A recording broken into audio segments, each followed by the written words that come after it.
finished checking in, man. Sitting out on my break right now, checking out the valley. And I was just thinking about something, man. I was talking to a friend of mine, and he was talking about another guy that we associate with, another partner on Instagram, who don't really smile a lot. And most majority of all his pictures, you see him, he's never smiling. He's not mugging, but he's not smiling. And he was like, man, I wonder why, and I was like, man, I get it.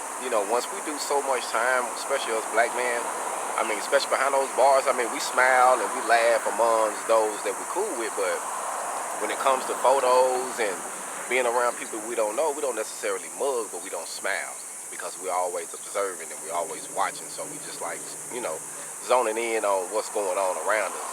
But it takes a little minute for us to actually start smiling, man. It took me some years actually, so now I tend to smile more, but I still have my days where I don't like to smile. But it is what it is. Alcohol.